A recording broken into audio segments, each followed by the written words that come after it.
This guy is named Kang Jioma. He looks like a basic normal dude, but the truth is, he actually got reincarnated into this world that's literally his favorite game, and he's about to take the entrance exam for the Nobles Academy. Everyone here is loaded, and he is just broke. Right on the first day when he went to register his sword, the professor completely lost it. The guy had to be one of the seniors pulling a major prank, but the kid didn't back down. These are his swords. He is poor and his family can't afford the tuition. The professor then spotted the green badge on the uniform. It was a student who got in through a special admission test, and the prof got all tarried over the kid's hustle. The other rich students were definitely not feeling it. When they heard someone was poor and got in with a special admission, they started griping that the place was smelling. Despite the super hostile vibe, Jioma wasn't fazed. In his past life, he never managed to live a chill life. So, this time he's going to make it happen. He is young and good looking, and even though he awakened a rare ability, it has a weird catch. He can only use swords under 30 centimeters. Talk about being handicapped. When he tested his awakened ability, the power was so intense he felt lightning shoot out of the sword and echo through his whole body.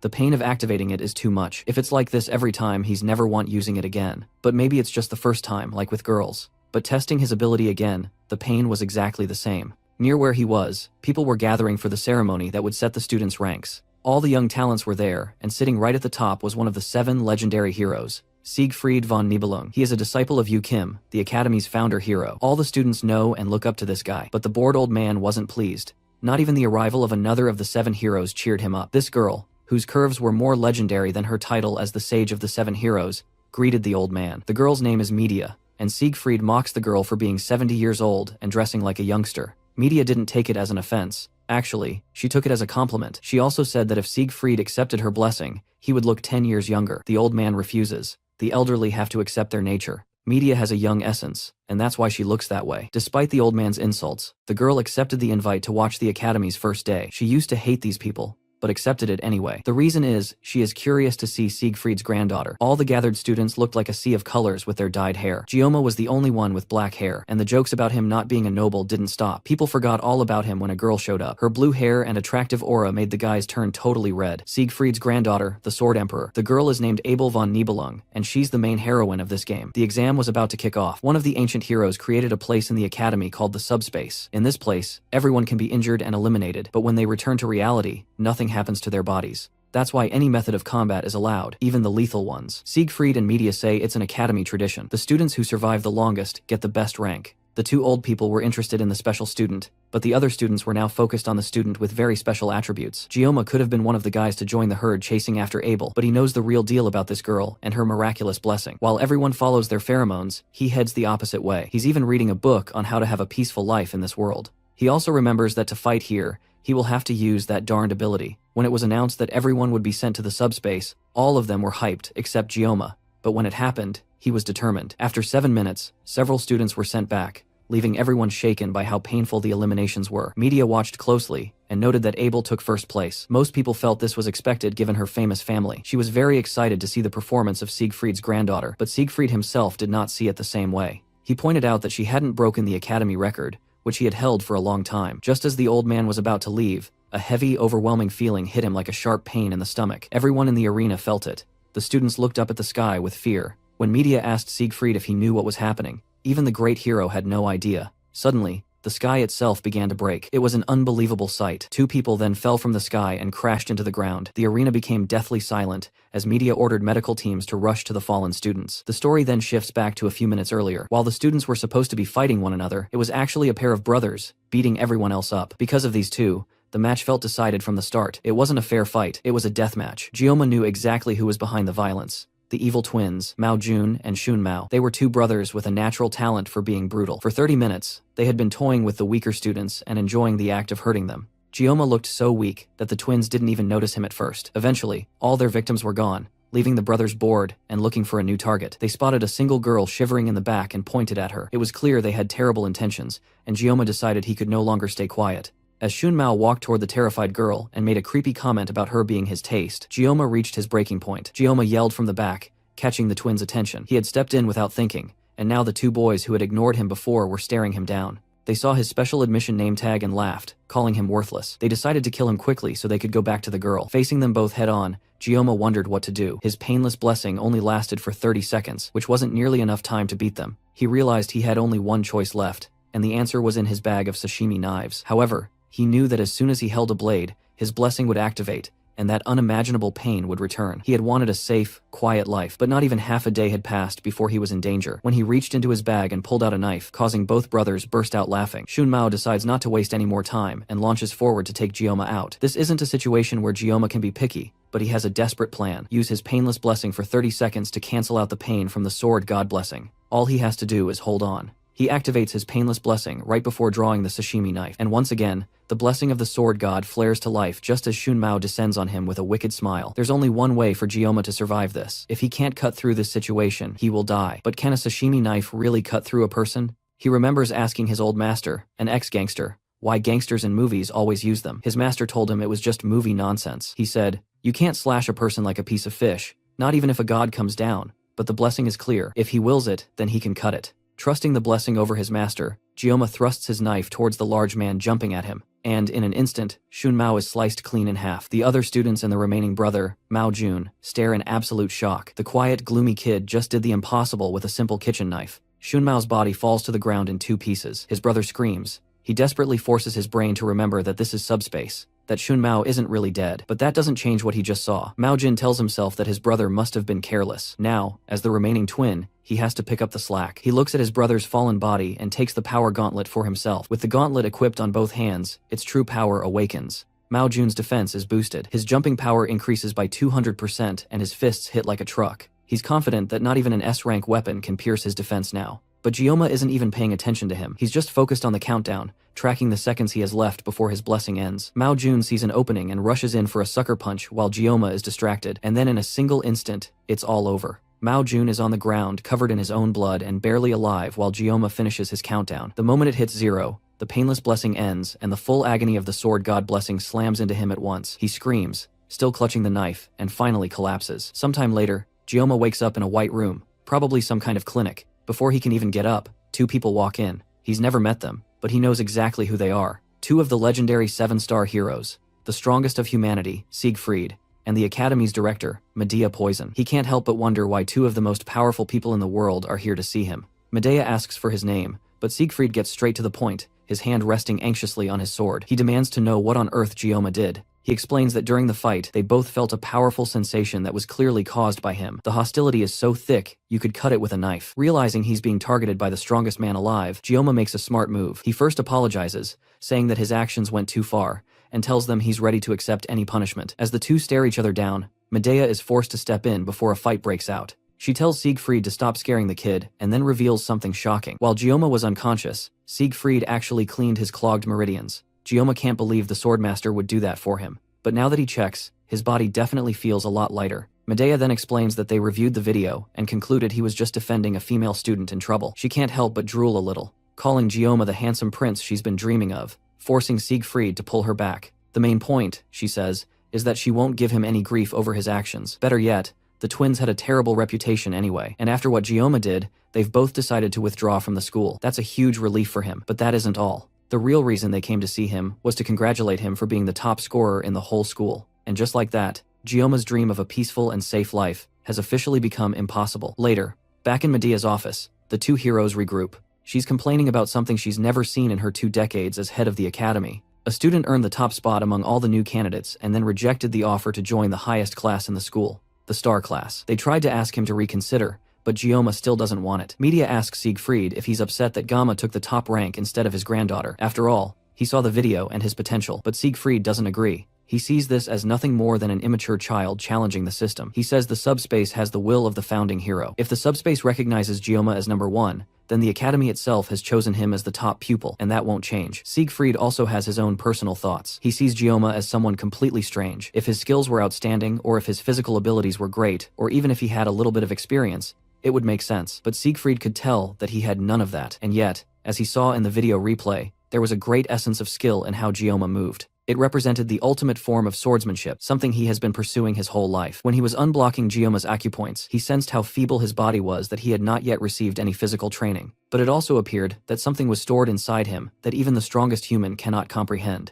Because of that, he's feeling incredibly competitive towards someone the same age as his granddaughter. Medea, on the other hand, is more focused on the fact that he's quite attractive. She's still smitten that he revealed his skills to save a woman in danger. She jokes that if she were just 10 years younger, she would go after him for sure. Lost in thought, Siegfried stays quiet until she asks him what's on his mind. He doesn't answer, and eventually asks her what she thinks students call people like her. Interested, the school administrator tells him to go on. His answer is definitely not what she wants to hear, and she ends up exploding in anger. Meanwhile, Gioma goes to attend his first class. He had rejected going to the star class, so the best they could downgrade him to was wolf class. Any lower, and the elders would have thrown a tantrum. He originally wanted to be in tiger class, but Medea practically begged him to go to wolf class. In exchange, she promised to keep it a secret that he is the top student in the school. He originally wanted to complete his studies securely in a lower class rather than battling it out in a higher one. Wolf class is a bit high level, but it's still within the range of what he would have expected. Gioma pushes through the large doors and enters his new classroom. For a moment, all the students look at him with mild curiosity. Then, they notice he is a special admission student, and just like that, no one could care less about him. Gioma doesn't mind. The fact that they are ignoring him means that Medea kept her part of the deal.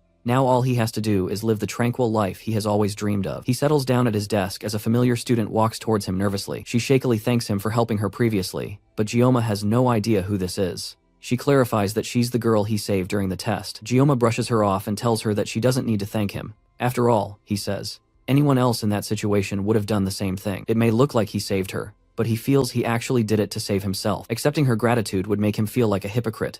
Gioma changes the topic by introducing himself instead. The girl follows suit and reveals that her name is Chloe. It's an interesting coincidence that they ended up in the same class. Now that introductions are done, Gioma tries to remember if he has ever heard of a character named Chloe in the game. Maybe she was introduced after he stopped playing, but that makes no sense. When he quit, the game's core narrative was already so far along that introducing a new character would be pointless. It looks like he has run into an extra just like him. Gioma asks her to keep the incident during the exam a secret. He doesn't want word of his power getting around and ruining his safe and easy lifestyle. Chloe agrees, but then starts to make a request of her own before being cut off by their homeroom teacher, barging into the room with a loud shout.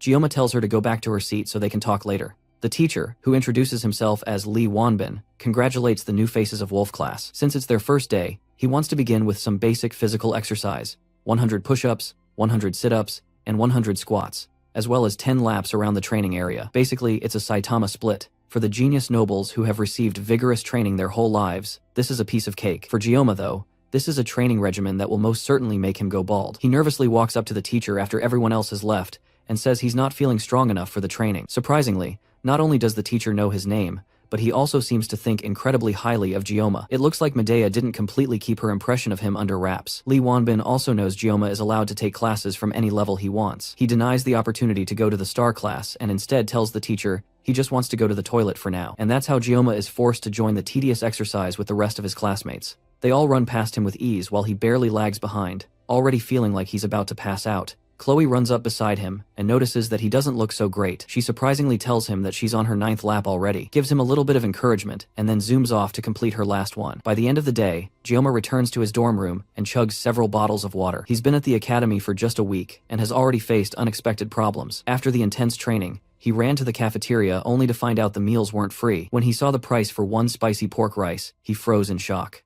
Just remembering the price now causes him to throw his bottle into a wall in a blind rage. He's almost out of living expenses and severely regrets not accepting the money his father tried to give him. For the past few days, he has been surviving on nothing but the cheapest water from the campus shop. He even misses the complimentary dinners from his army days. For now, all he can do is try to think about something else to forget his hunger. The first thing that comes to mind is his blessing. As usual, the status screen appears, giving him the details. It's gotten a lot longer since last time. His physical level has risen, which has also upgraded the blessing of the sword god, allowing it to activate with slightly longer swords. Now he checks himself out in the mirror, and sure enough, it looks like he has made good physical progress. It's probably because the sword master activated his pressure points. It almost feels like his body has evolved. However, the sword god's blessing still hasn't spread beyond the length of a sashimi knife. If he keeps improving, maybe one day he'll be able to use a small sword. His hands even start to itch when he's not carrying a blade now, probably a result of the blessing. There's a knock on the door. He opens it to see Chloe. She hasn't seen him in the cafeteria and came to check if he's all right. He lies that he doesn't normally consume food made by others, but his internal self practically salivates at the thought of food. Chloe looks disappointed, telling him she was hoping they could have dinner together. Before she can even finish her thought, Gioma is dressed up and calling for her to follow him to buy ingredients. Later that evening, the two have a great meal cooked by Gioma. Chloe is genuinely impressed. Since Chloe grew up near a beach and loves fish, and Gioma's expertise is cooking fish, it's a perfect match. The itch in his hands to grab a knife also hadn't left him, so this is a great time to refresh his skills by slicing some sashimi. The problem is the sword god's blessing. He can't hold a simple kitchen knife without it activating. He asks Chloe if she owns a larger knife, saying it would be awkward to use his own weapons to cook. She heads into her room and comes back with a large sword. definitely way too large for a simple fish. With no other choice, he is forced to use his blessing. The painless blessing will last for 30 seconds, so he just has to make sure he's fast enough. He was once called the greatest swordsman in his country, and cutting fish has always been his specialty. Now, it's time for him to prove it. He flawlessly slices the fish and manages to finish in 21 seconds, leaving 9 seconds of the painless blessing to spare. The whole thing was done so well that he would call it a masterpiece. Chloe asks how he's so good at cooking, and he confesses that he once worked part-time at a Japanese restaurant. Since she's a noble, she doesn't understand what a part-time job is, and it makes it clear that they are from different social positions. Now that the meal is done, Chloe offers to wash the dishes since he cooked all the food for them, and he moves over to the other side of the room to give her space to clean. For the first time in almost a week, he's full and he can't help but hum in joy. That humming is broken as Chloe accidentally drops a plate behind him. It's most likely because she has never had to clean dishes before, and dropping plates is something that he used to do when he was her age. As he stares out the window and ignores the breaking of plates behind him, a book tumbles off of Chloe's study desk. It looks like it's a diary, and the book coincidentally lands on a page where she writes about him saving her during the class placement test. Her handwriting is cute with rounded shapes and stickers, and he finds himself picking up the book and smiling at it. The wind from the window turns the pages of the book to another part where she writes about meeting him in the same class and being interested in him. He finds it all really cute, and can't help himself as he turns through more pages, admiring how cute she is. He turns a few more pages and sees his name again, followed by numerous pages with the words, "I love you," written countless times. Another plate breaks again, and he turns to see Chloe staring at him with blank, scary eyes. She simply asks him if he has read her diary. Chloe's emotionless state isn't a new thing. It's part of her upbringing, and it's more like a self-defense mechanism. Heroes earn respect by defeating demonic beasts, and this allows them to increase their social standing and to gain global reputation. However, within their stagnate ranks, there are certain factions that abuse the weak in the name of authority. When the law is unable to punish these abusers, another group is called from the shadows to take care of these people, and the name of that family is Auditore Sicilia. They are a family that maintains order and carries out assassinations. They are known to work in the shadows while leading towards the light. Those born in the Auditore family have been training for assassinations since before they even reached adolescence. Their emotions are restrained, and they undergo severe training to become perfect assassination machines. Chloe is a part of this blood-stained family, and the first time she soiled her palms with blood was at the age of 15. She has been told all her life to not underestimate her abilities as an assassin, and this has allowed her to become completely conscious of herself. Slowly, her unyielding training distorted her nature, and a gloomy shadow formed over her heart. By the time her identity had been worn down, leaving only traces of emotion, Chloe eventually reached the age to enter the academy. Joaquin Academy is a place where students are placed in different classrooms based on their aptitude. Each student's talent is at least the level of a dragon or higher, but members of the Auditor family who thrived in the shadows were assigned to the common class by their family's decree. That was the agreement between the family and the academy. She was told to remain undetected, and throughout the years of childhood, the family eliminated every individual's liberty. Chloe accepted her fate as an assassin and didn't protest, and she already believed that nothing would alter her fate. That is, until the day she met someone she would never forget. As she stood still and defenseless while the two evil brothers walked towards her, someone who looked like the weakest person in the room stood up to defend her. Even though death in the subspace battle royale is fake, and there is no real risk of dying, this boy still tried to save her. Chloe had quietly accepted death and was waiting for her predestined fate. She had long since given up on meaningless struggles, and she was trained to act in a meek and unnoticeable manner. But somehow, thanks to the boy's intervention, it's like the sun had broken through the clouds in her mind, and she watched as the boy used his sword not to assassinate, but in self-defense and to protect her. Right as she saw him fighting for her, she remembered a children's fairy tale she read aloud under her pillow in secret. The tale told of a princess imprisoned in a castle that was rescued by a prince. As the memories of the fairy tale came to her mind, her chest tingles and her cheeks became red.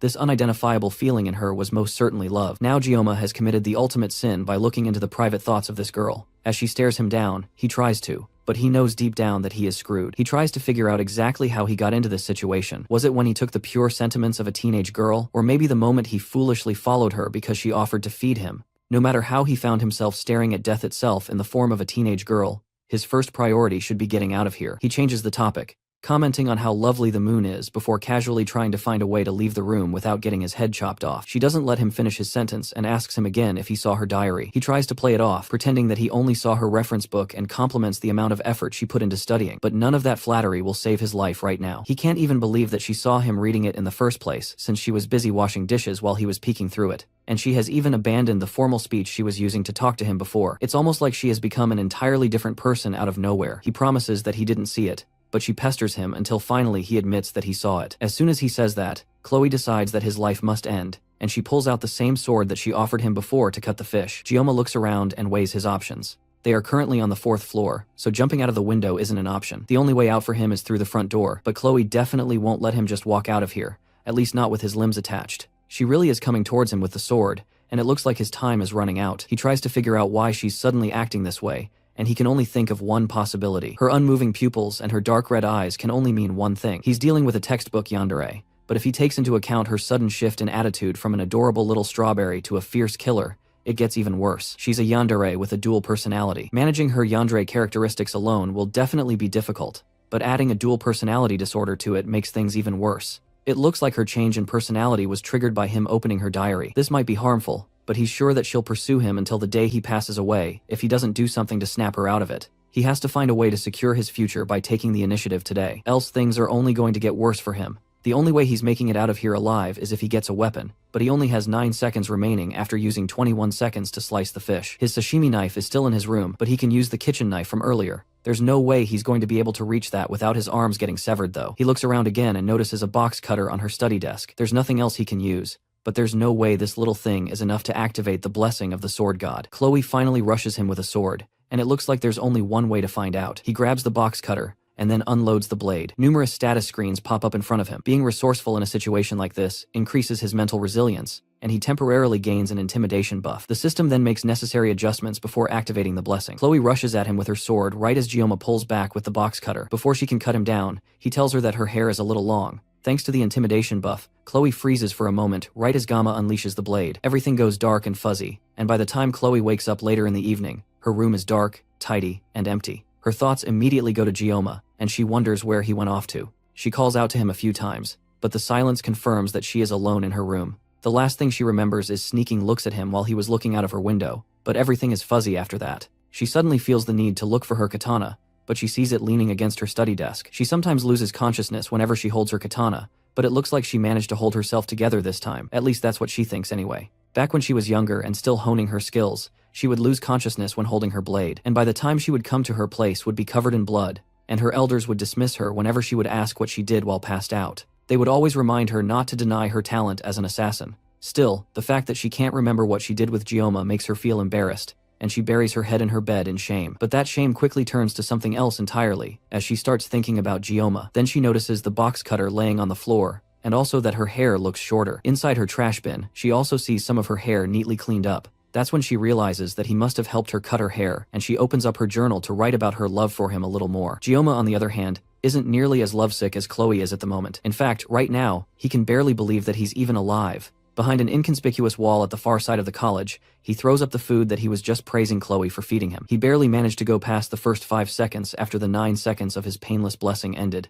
And even then, he still feels incredibly sick. And after throwing up his only good meal in over a week, Gioma sits on a bench and contemplates what to do next. Now he's hungry again and feeling even worse than he did before Chloe came to visit. His mind drifts to Chloe again, and he starts to wonder who exactly she is. Her swordsmanship is clearly honed to cut off an opponent's life with a single strike, or at least subdue them. The way Chloe wields her sword, it's like she is persistently aiming for the vital spots, almost as if her technique is specialized in assassination. If she had caught him off guard, Gioma certainly wouldn't have survived. He felt like his life was being threatened, so he instinctively aimed for her neck. Fortunately, the knife was too short, so he only managed to cut her hair. Before he left, he cleaned up the mess, so there shouldn't be any problems later. But this is just further proof that keeping his peaceful and safe life isn't as simple as it looks. Apparently, being ordinary is the hardest thing for him. When he was first thrown into this game, it's not like he didn't have any ambition. In his past life, he once reached the pinnacle of skill with nothing but a sashimi knife. So, it's not like he could easily let go of his dreams. But everyone has a role to play, and in this world, he was summoned as a background character. Miracle Blessing is the title of the game, as well as the name of the protagonist's blessing. It was also the blessing of the founding hero, Valor Jakin. In the whole game, the protagonist and the founding hero were the only 2 people to ever possess the legendary blessing, and the description of the blessing was straightforward. They are to save the world from the Demon King. So, the protagonist gets chosen by Balmong, which is an SS sword that is both holy and cursed. Meanwhile, all Gioma has is a lowly, rankless sashimi knife. There's nothing else to say. He's just bound for a life of obscurity. The endless stream of extraordinary people and situations that he has faced since entering the academy almost made him forget about his goal. There were plenty of reasons to give up on the goal of a simple life, and it's even more apparent now that it seems like there isn't even one normal person in the entire world. Since he has played the game before, he has a rough grasp of the key characters in the game, but his knowledge of the world itself is limited. It's already been a week since he joined the academy at this point, which means that the protagonist should have already awakened his blessing and begun the late admission process. This is when the game story actually begins, and Gioma knows the general plot, but he never played it to the end. For the first time, he actually regrets quitting the game halfway through. But still, since he knows the canon route up to the first half of the story,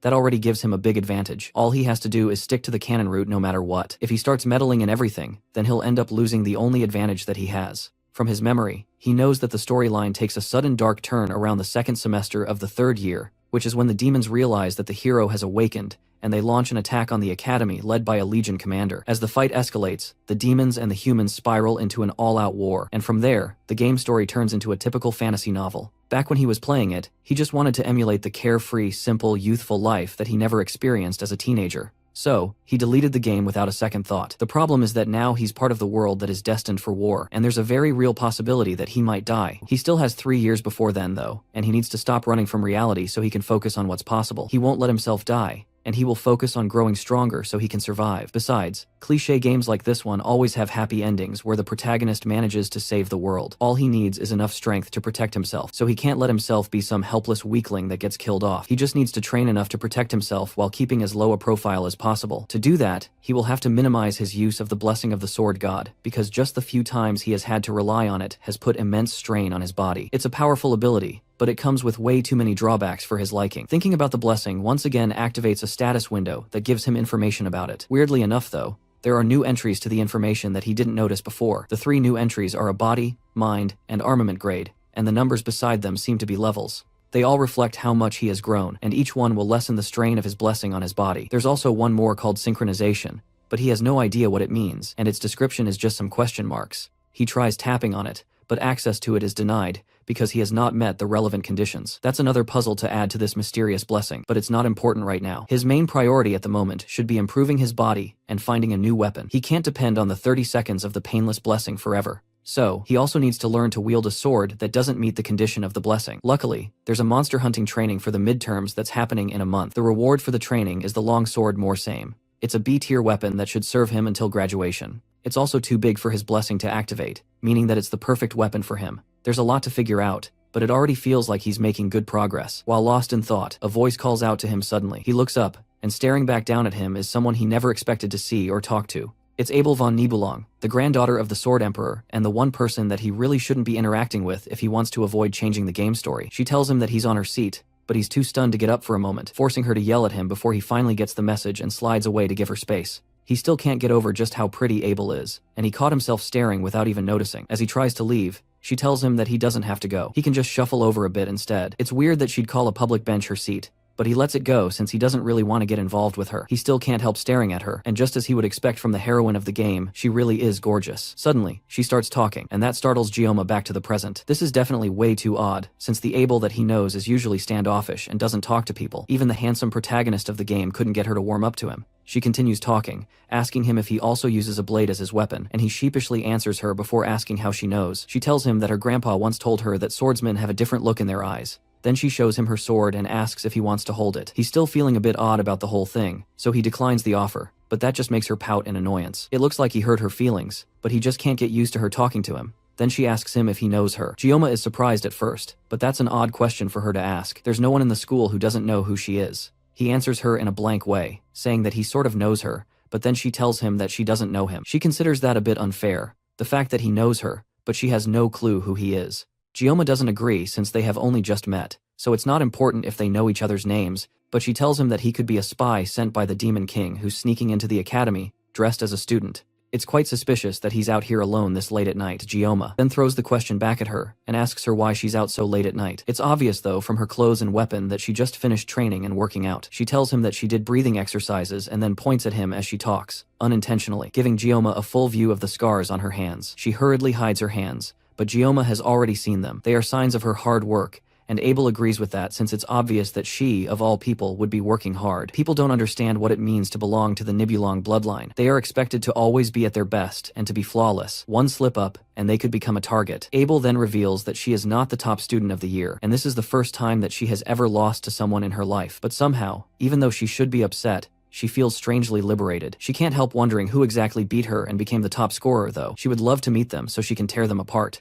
That causes Gioma to cough out in shock, and he asks her why she would go that far. The reason is because she feels humiliated. She begged her grandfather to tell her who that person is, but apparently the person isn't even in her class. On top of that, they also skipped the speech, which means she had to do it in there instead, and that only felt even more embarrassing as the second place. She stops herself before she goes even further with her ranting. It's odd of her to decide to share all this information with someone she just met. On that note, Gioma finally asks the question that has been on his mind this entire time. He wants to know why she's talking to him in the first place, considering her personality and how she usually feels about others. The reason is definitely not what he expected. It's because he looks weak. It's her family's motto to be unyielding to the strong and merciful to the weak, and all her classmates are already unbearable enough, so she doesn't have any friends. That would explain why she's so cold to the protagonist in the game. With that done, Abel gives a little stretch, then prepares to leave. As she gets up, she pauses for a moment, and then asks him if he really isn't going to tell her his name. Just like before, Gioma refuses, with no room for negotiation. Time continues to pass, and to Gioma's surprise, he continues his academy life without any trouble. Chloe seems to have made some new friends apart from him, and she has settled into the class just fine, and Gioma has been keeping himself busy by avoiding her ever since the incident in her room. Sometimes when their eyes meet, her new friends look at him with disdain because of his status as a special entrant, but Gioma has managed to stop caring about people that look down on him for being a special entrant. After all, he's not the only special entrant in their class anyways. Although there aren't many of them in the class, they have all been really good at avoiding each other. There's definitely some kind of inferiority complex at play, but Gioma is sure that things would be so much worse if he was placed in a higher tier class. By now, the students in the Star and Dragon classes have most likely split into factions and become wrapped up in petty power struggles. Even back when he played the game, it was pretty shocking to experience. But now that he's living in this world, just the thought of being in that world sends a shiver through his spine. In good news though, he has been getting proper meals now. That's thanks to something that Medea gave to him the other day as a special privilege for being the top scorer in the school. He gets a faculty card that allows him to eat whatever he wants from the cafeteria for free. He's so thankful for this little gift that bowing to the director's office 3 times a day doesn't feel like enough to express his gratitude. On top of that, he has been fulfilling his duties as a student pretty well, all while making sure that he hasn't done anything that could negatively affect the main storyline. All he has to do is keep it this way for the next 3 years, and his life will go smoothly. The days go by smoothly, and Gioma attends all his classes without any problems. During one of his classes, an elderly teacher educates the students about the hero Balor Joaquin, who founded the academy after recognizing the need to train the next generation of heroes. Gioma pretty much knows about all of this from the games already. The founding hero, Balor Joaquin, faced Lycan, the Demon King's right-hand man and the commander of the First Legion. The battle went on for 20 years, and in the end, the hero emerged victorious. However, Balor Joaquin lost one of his arms as a consequence for his victory, and as a result, he could no longer fight. The war was filled with carnage and bloodshed, and although the hero won the battle, there was no clear winner of the war on either side, and just like that, the first human-demon war ended in a truce. In order to train the next generation, Joaquin founded the academy, and a non-aggression pact was signed between the two races. That pact is the reason that there have been 700 years of peace that still stands till today. The students are sure that they won't see any war in their lifetime, but Gioma is the only one that knows that the peace will be broken. Everyone is so used to the calm at this point, and it's no surprise. The only person he would want to warn about the impending doom would be Medea, but doing so would also alter the canon route, and he has no idea what that would lead to. Despite constantly complaining about wanting to leave her position as an academy director, Medea was one of the first to notice that something was about to happen, thanks to her blessing of perception. In order to protect her students, she was the first among the 7 stars to step onto the front lines. But Gioma never played the game to that point. However, he did learn of her fate from reading the game's fandom wiki. Medea was the first of the 7 stars to fall in battle against the Demon King's army. Knowing this makes it hard to keep the war a secret, but he wishes that he never knew in the first place. The class ends and students start to head out to the school halls because of some sort of commotion going on out there. It looks like it's finally time for things to start, and Gioma takes a moment to check his phone. Just like he thought, it's the 5th of May, and today is the day that the protagonist will finally join the school. He joins the group of students crowding at the class door, and they are all in awe of him, and some are already certain that he's going to join the star class. Just as he suspected, the protagonist of the game walks through the halls as people part for him to move. Leon van Reinhardt walks with a confident aura among his fellow students, but Gioma knows that today is the day that the peace that lasted 700 years would start to crumble. Gioma watches as everyone in the school seems to fawn over him, but he already knew that this would happen. After all, in the game, every woman seems to fall for him. If this were an adult-rated game, Leon would definitely have been dead before facing the Demon King. Among all the women that are seemingly drawn to him, the ones who become his party members are also pretty impressive. It's annoying to think about, but Leon van Reinhardt, the protagonist of Miracle Blessing M, will be among the first to get drafted in 3 years. Although he calls it a draft, it's more like a mandatory enlistment, and if Gioma gets drafted as well, this will also be his 2nd time in the army. But the hero only barely managed to seal the First Legion commander, which only makes Gioma wonder how strong the Demon King is. There's no way that protagonist is going to lose, right? As he wonders about all of this, his eyes lock with Leon, and the protagonist smiles charmingly at him, almost as if he's reassuring Gioma without knowing what he's thinking. He's the protagonist after all. There's no way he won't be able to handle these kinds of threats. Gioma turns to walk away from the scene, but suddenly someone calls him from behind. It's Chloe, and she meekly asks if she did something wrong. He'd love to tell her that she almost cut off his head, but they will be spending the next year together and it would suck if he made things awkward between them. He lies that there's no problem between them in hopes of keeping things civil so he doesn't end up making any unnecessary enemies. Chloe at least seems relieved and she's back to acting cute just like he remembers, which is so different from the murderous psychopath he faced that day. Despite her being unconscious, he could tell that her swordsmanship is filled with sorrow. It's as if it was a blade pleasing to be saved, and yet, the killing intent radiating from the edge is so intense that it made his skin crawl. If the purpose of her swordsmanship is simply for killing, then she's probably more dangerous than the Mao siblings. He's snapped from his thoughts when she asks to treat him to dinner again tonight. She wants to treat him, but she warns that she's not as good at cooking as he is. The mention of having dinner with her again brings those thoughts of her bloodlust back to mind, and he almost instinctively wants to refuse her. But the puppy dog eyes of a cute girl are a terrifying weapon. It's almost impossible for him to say no to a face that cute, and he feels bad for even thinking of refusing. But if he doesn't refuse, he might wake up in a fridge tomorrow morning. Instead of dinner though, he has a better idea for them to spend time together. He asks her for a favor and tells her that she's the only one that can do it for him, and that caused Chloe to become docile immediately. Gioma wants her to teach him swordsmanship, and he needed a sword instructor anyway. Later in the school's training grounds, he swings a wooden sword while testing his own limits. Just as he expected, because of the size of the sword, it doesn't affect the blessing. Now all he needs to do is try to develop some swordsmanship skills. Chloe is insanely strong. She'd be the perfect person to train him. This is also a pretty good excuse for him to avoid going to dinner with her again. Ever since that day, he made sure to watch a video called Surviving a Yandere before going to bed. Somehow, it looks like it has helped him in dealing with Chloe for the meantime. Chloe walks up to him in casual clothes with her katana attached at her hip. He just arrived since they planned to meet at 8, but she's been waiting for him since 6. Gioma takes a moment to admire her, and her crop top gives him a good view of her muscles. He couldn't notice it before because he only ever saw her in a school uniform, but that would explain why she's so strong. He gives her another wooden sword, and Chloe is confused that they aren't using real swords. There's no way that they can train with real swords, and they are definitely not fighting with their lives on the line, so there's no need for them to use real weapons. Chloe gladly takes the wooden sword from him and tests the swing, and the power of her thrust with the sword is enough to send a small shockwave crashing between them. She's so strong that the air around them is trembling just from that strike, and Gioma starts to get second thoughts about asking her to train him. For now, he needs to err on the side of caution. Before their training starts, he decides to check his blessing one more time. The sword's length isn't an issue, thankfully, and his body has been growing steadily. But now that he thinks about it, it's odd for a blessing to upgrade with experience. He doesn't remember if blessings also come with additional side effects, and he also has no idea how much more he needs to grow before the mysterious hidden trait shows up. Chloe walks up to him and asks him what's wrong, and he's reminded of the fact that only he can see his status screen. To her, he must have looked like a crazy guy who's spacing out. He turns to start their training and nervously asks Chloe to go easy on him since today is their first day. Then he readies himself with his sword and faces Chloe.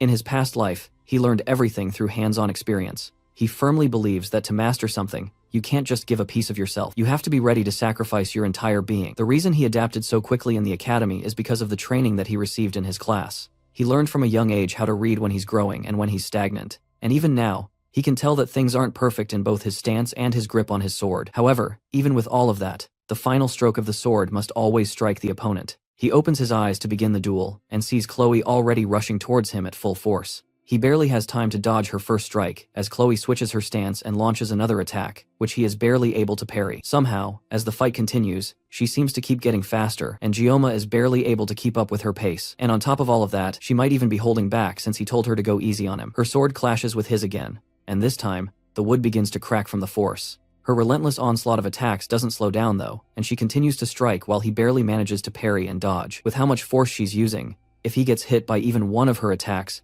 he might actually die, and he can't find any opening to counterattack. But before he can even figure out how to counterattack, his sword has finally had enough, and it breaks in half. Chloe tries to apologize, and tells him that she was going as gently as she could be. She still ended up breaking it. That is the least of her worries though, because the sword has reduced in size and length, which means that, unfortunately for her, the sword meets the conditions for the sword god blessing to activate. However, there's something terribly wrong. The weapon has been damaged, which causes an error in the system. The suppressive force that usually holds back the full power of the blessing instead starts altering Gioma's personality. By the time the alteration is done, his humanity level has decreased, leaving Gioma as a fighting shell. The sword god's divine blessing fully activates as Gioma turns to her with his half-broken wooden sword as a menacing aura builds around him. Chloe steps back as Gamma's entire attitude clearly starts to change. While Gioma's body seems to move on autopilot, inside Gioma's mind, he's returned to his past body and finds himself in his kitchen. Everything feels like a dream, and right now, all he can think about is cleaning and cutting the fish that has appeared in front of him. He doesn't remember what he was doing before this, but right now, he just has to get back to work. It's been a while since he has worked on a fish like this, so he decides to cut the fish using a Chinese cleaver this time. As he tries to pick it up, a message pops up informing him that he can't pick it up. Since that's not working, he tries to pick up the knife, but once again, a message pops up telling him that he can't pick it up. There's only one option left, and it's the sashimi knife. That's the only blade that the system allows him to pick up, but he remembers that if he holds the sashimi knife, then it's going to hurt. However, he picks it up, and it's completely fine. In fact, he even feels refreshed, if anything. A voice speaks up in his head, telling him to just accept the situation and let things go. In the real world, Gioma continues to approach Chloe with the knife. She tries to call out for him, but he continues walking towards her with obvious bloodlust. Suddenly, he rushes towards her, and Chloe is just barely able to block his attack with her sword. He pushes against her sword and sends her flying backwards and crashing into a wall. He suddenly feels completely different from when they were sparring before. He jumps towards her and tries to stab her with the sharp end of his stake, but she barely jumps back and avoids the hit. Chloe only got hit with one attack, but she can barely move. She can't figure out how Gioma became this way all of a sudden, but she has to find a way to stop the spar before he ends up accidentally killing her. She tries to ask him again to stop, but Gioma doesn't respond and launches at her again. He's moving so fast that there's no way she's going to be able to avoid it at her current state. All she can do is continue begging him to stop, and eventually, she shouts out his name right as the sword strikes down straight towards her head. Back in Gioma's dream world, he wonders why the fish he has been trying to cut is avoiding him. The fish also seems to be making a lot of noise while bouncing around, and he can just barely tell what it's saying. It sounds like it's calling out someone's name. The sound becomes less fuzzy until he can just barely hear the fish calling out for someone named Gioma. Chef Kim's mind starts to clear, and eventually he realizes that he is Gioma, and the fish is calling for him. He's just barely able to realize what's right as he is about to stab Chloe with the broken sword. Just before the wood can pierce her skin, Gioma throws the sword, slamming it into a wall. Just before he accidentally kills his friend, Chloe opens her eyes and sees Gamma holding her and smiling down at her because he's no longer holding the sword. The blessing has ended, and he's back to his senses. Chloe nervously asks if he is alright, and he calmly tells her that he's fine, and then turns to leave while thanking her for helping him to train. After he leaves, Chloe makes her way back to her dorm room as well. She's had a feeling since the entrance exam, but Gioma's capabilities are more peculiar than strong. When she fought him, she could tell he wasn't fighting with skill, but just raw instinct. Even though he subconsciously activated his divine blessing, she was no match for him. Even with that half-wooden sword, he managed to completely overpower her. As she walks through the campus, someone peeks out from the shadows and comments that Chloe looks quite content. This mysterious newcomer is Nox's editor, and also Chloe's older brother. Nox mocks her for hanging out with a lowly person after joining the academy. Chloe knows that he's talking about Gioma, and warns him not to talk about her friend like that. Nox didn't even know his name until now, but warns Chloe that she should avoid loitering around with him unless the Adiator family will erase him. Chloe turns and walks away and tells Nox that even if the Adiator comes, they will be no match for Gioma. As Chloe walks away, Nox wonders about this guy that has changed his sister so drastically. Speaking of Gioma, as he walks home, he also takes a moment to think about his blessing. The power he has been given is a far cry from the blessing or a favor from a god. It's more like a curse, if anything. In order not to rely on the sword god's blessing, he tried to find new weapons, and yet that power chased after him and even took control of his body, as if mocking his efforts to not rely on it. When he fought Chloe, he felt no pain, and instead, he felt pleasure, as if he was intoxicated. Just like a curse, the blessing toyed around with him like a puppet, and it whispered sweet words into his ear, telling him to slash, cut, and destroy. Because of that, he gave up his body right until Chloe's screams dragged him out of his daze. Thanks to that, he suddenly remembered his own name, and he returned to reality. Thanks to that, he regained consciousness just long enough to throw the wooden sword away, because he felt like he would lose more of himself forever if he didn't get rid of it as fast as possible. It's funny to think that Chloe, a yandere, who almost killed him not too long ago, is now the girl that managed to pull him out of his daze. He was pissed off that she broke the sword in the first place, but in the end, he felt a deep sense of gratitude. That's why he didn't make a fuss when he returned to reality. He was terrified of activating the sword god's blessing again, but today proves that he can't just ignore this issue for the rest of his life. This gift is something he has to deal with for the rest of his life, and it's the reason that his wish to live life normally will most likely never be fulfilled. As he practically crawls his way back to his room, Gioma realizes that there is something in him that is trying to devour his sense of reason. This definitely isn't a blessing. It's a curse that is trying to consume him whole. 3 days later, classes continue as usual, and Chloe chats with her new friends, but something is clearly wrong. Since they had that duel, Gioma has not been coming to class, and they never shared their contact info, so she hasn't even been able to check on him. Every time she went to his dorm, the only thing that she would hear in response to her knocks were pained groans. She considered breaking the door down, but she feared that he would end up hating her for it. She likes watching him from her seat during class, and she lost track of how many times she would secretly glance at him during the day. At first, she thought she was drawn to him because he risked his life for her, but that's probably just an excuse at this point. Whatever the reason that she's drawn to him now, she just misses him. The next day, Gioma still hasn't shown up to class by the time the teacher is yelling at everyone to settle down and be quiet. It's raining today, so the teacher tells them that they will be having a study hall instead of training. As the students start to make their way to their seats, he too also notices that Gioma has not shown up for several days. However, knowing him, there has to be some reason for it. So, the instructor decides to just wait patiently for him to return on his own. As he disciplines his students, the doors to the class creak open, and Gioma calmly struts in with a completely new look. Chloe stands out of her seat in shock as Gioma apologizes to the instructor for being late to class. His eyes are sunken and look almost dead, while a strand of hair on his head has turned pale white. Even the instructor is a bit shocked at Gioma's new look, just like the rest of the students, and he nervously tells Gayama to sit down. The students remark that Gioma looks different and oddly more handsome. By the end of the day, the other students leave the class to go about their business while Chloe approaches Gioma for the first time in 4 days. She nervously asks him what happened and why he didn't show up for a long while, and he stays quiet for a bit before telling her that he just felt a little bit sick and not to worry about him. From her shaky voice, he can tell that she doesn't believe his words completely, but there's nothing else he can do to convince her. For the past 3 days, he went through something similar to extreme withdrawal symptoms, until he was mentally exhausted. He couldn't get out of his room or eat anything, so he just buried himself in his bed while praying that his convulsions would go away. The pain he suffered during this time was far worse than before, and all of this was a price for using the broken weapon. On top of that, when he glanced in the mirror, even though his appearance seemed the same, his expression was far more sunken, and his hair seemed to be turning white. All of this was very clearly a penalty from the sword god. Chloe seems guilty, and it's probably because the last time she saw him was at the training grounds, so she must think that this is somehow her fault. To calm her down, he asks her if she's still interested in having that dinner with him like she wanted before. That shocks Chloe even more than him coming back to class, and she nearly rushes him in a hug. It looks like that was the right choice, because she seemed to really like that suggestion. She asks him what he would like to eat, and the first thing that comes to his mind is fish. As they talk, a strange sensation passes through him, and he turns to see someone staring at them from the end of the hall. It's Chloe's brother Knox, and the atmosphere changes as soon as they see him. Gioma goes directly to confront the newcomer and tells him that instead of staring, he should come in and talk to them. Right away, Gioma notices something wrong with the guy's eyes, but Chloe tries to get in between them before something crazy happens. Her voice is shaky, and there's definitely some hesitation in how she's acting, but she's still trying to protect him in her own way. Knox asks Chloe if this is really the guy she's choosing to break Auditore's rules for. Chloe tells him that she wants nothing to do with her family, but her brother reminds her that she can't just wash the blood off her hands. If someone is born as an auditor, then they will always be an auditor. Chloe is speaking as if she's a rebel, and the brother is speaking as if he's from a historical drama, but Gioma is just annoyed by the whole thing. Knox continues to insult Gioma, and that finally causes Chloe to snap. She yells for Knox to stop talking about the man she loves like that, and her angry voice surprises even him. Gioma hoped that this whole thing could at least be done in moderation, but he's starting to get used to these disruptions in his life. The more important thing is the Auditor. He knows that they are a group that works in the shadows and specializes in assassination, and they show up in the middle of the game to play a major role. It's said that they are weaker compared to other heroic houses, but they are unrivaled in assassination. All the members of the Auditor clan are ridiculously strong, thanks to their abusive training regimen, which they all undergo from childhood, which molds them into cutting-edge assassination tools. For Chloe to be from this assassination group, that means her cute and bubbly personality makes her the abnormal one in this situation.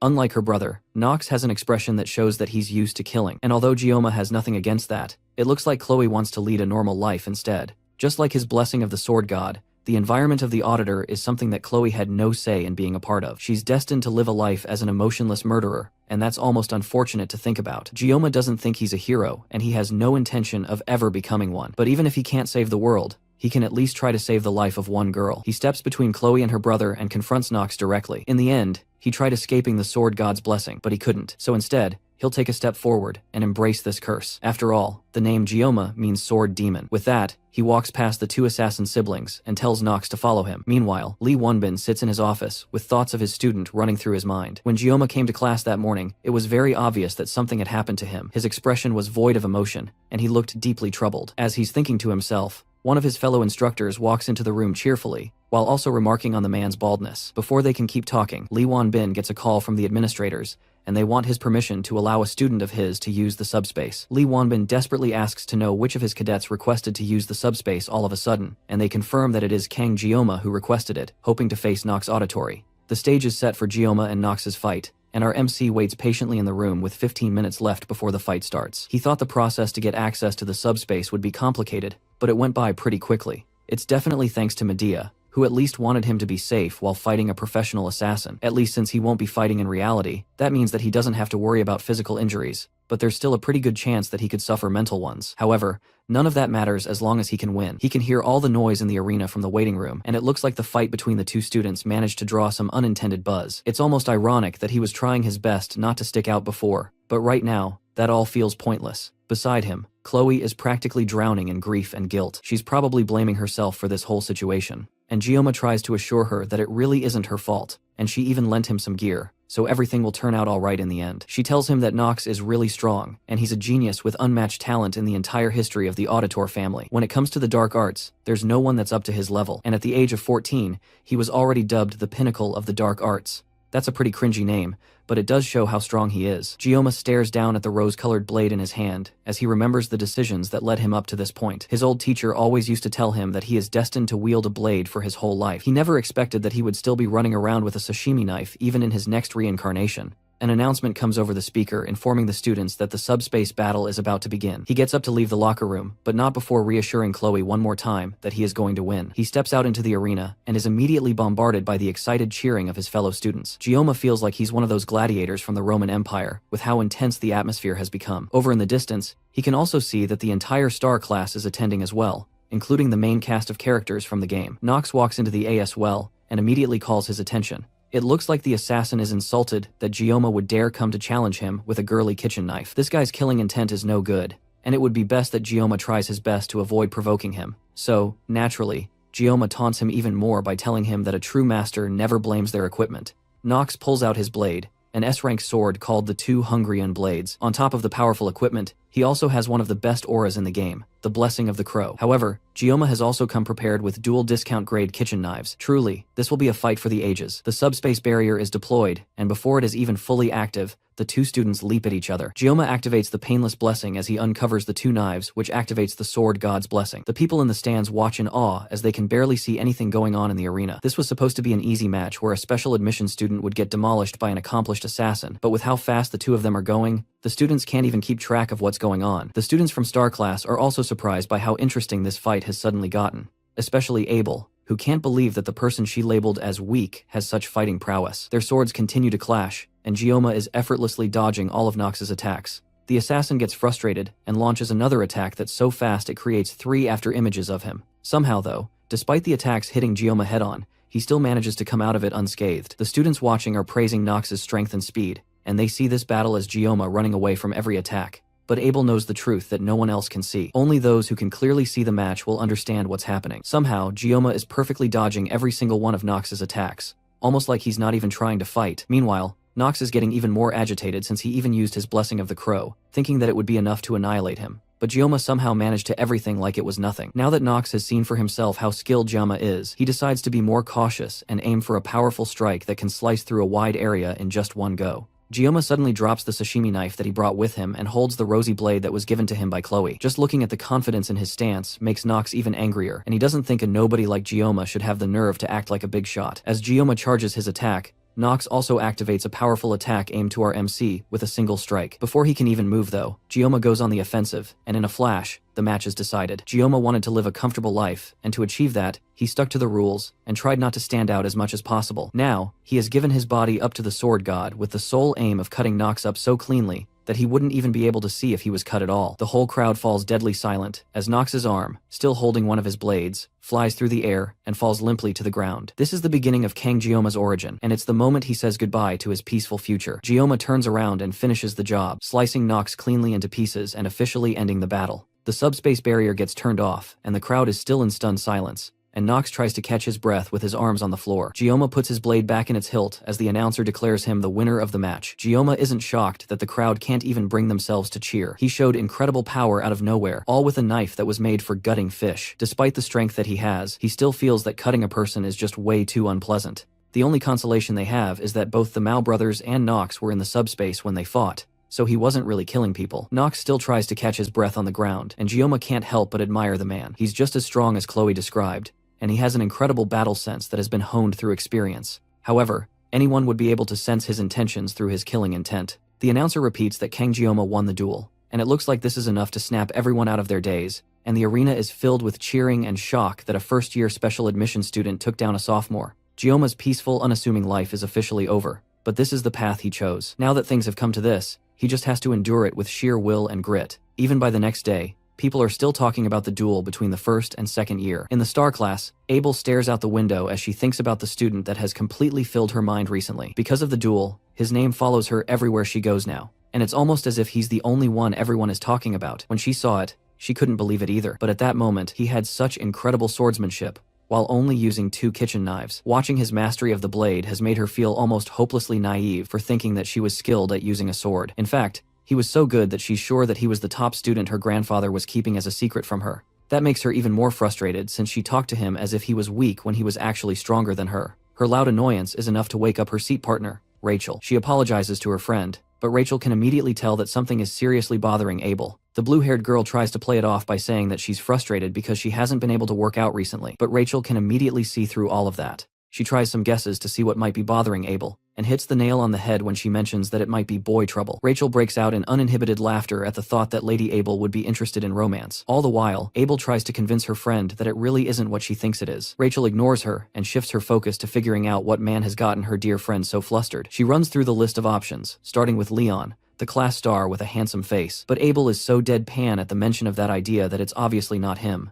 Then that leaves only one option: the special student from the duel yesterday that shocked the entire school with his strength. Again, Abel freezes and isn't able to outright deny it, which is all the information that Rachel needs. Immediately, she grabs Rachel's hand and drags her to the Tiger class to meet the boy that has been on everyone's mind. The two of them barge into Tiger class with Abel, reluctantly following along with her friend. Everyone in the class freezes in shock as the 2 school beauties make their way through the class. Rachel stands on a target, but someone tries to come and scold her for suddenly leaping on another student's seat. She's able to completely confuse him by showing off how pretty she is, and Abel can only hold her head in embarrassment at her friend's actions. Eventually, she finds Gioma sleeping on his desk while Chloe fawns over him. Rachel at first mistakes Chloe for his girlfriend, but that doesn't matter to her, and it only makes this whole thing more fun. She walks up to Gioma and blows air lovingly into his ear, which shocks both Abel and Chloe. Then, as he slowly wakes up, she sits down on his desk with a flirty look on her face and asks him for his name. Gioma already knows who she is though, and he's not excited to see another one of the game's heroines in front of him all of a sudden. She leans her finger closer and pokes Gioma on the face,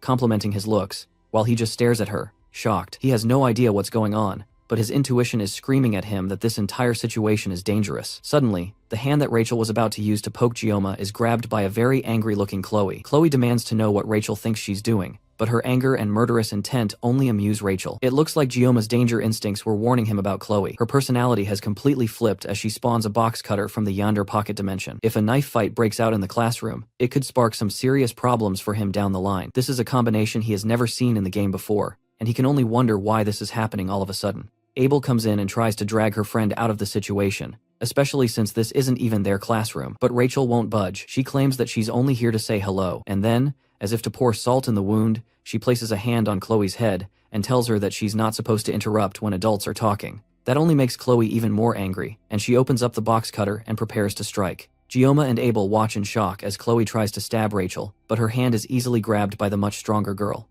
At this point, she's just pointlessly provoking Chloe into a fight, and Abel yells at her once again to stop what she's doing before something bad happens. Rachel frowns and quickly tosses Chloe away like paper, but Chloe is able to catch herself before falling, causing all the boys in class to scream out in joy at the building catfight. Gioma is more annoyed than anything at the weird build-up happening in front of him. Then Rachel activates her blessing that's built from the foundation of her clan, the clan of the Spear Saint. In her clan, they believe that skills are useless when faced with overwhelming strength, and they believe that brute force triumphs over all else. That's the same motto that Rachel Demora, the niece of the Spear Saint, believes in as well. She bluntly asks Gioma if Chloe is her girlfriend, and our MC doesn't hesitate in saying no, and that causes Chloe's aggression to momentarily turn to him. He clarifies that she's just a friend, and Rachel seems to get even more interested in the whole ordeal. Meanwhile, Gioma is still trying to figure out just what in the world this whole situation is about. Now that he's more awake and has a chance to look around, he finally notices Abel, who looks just as frazzled as he was not too long ago. He cuts straight to the point and asks why the two of them came looking for him, and Rachel says it's because Abel was interested in him and wanted to see his face. Abel yells that her accusations are definitely not true, and it's Rachel that practically dragged her there. Rachel thought that Abel genuinely wanted to see him because she followed her to the Tiger class.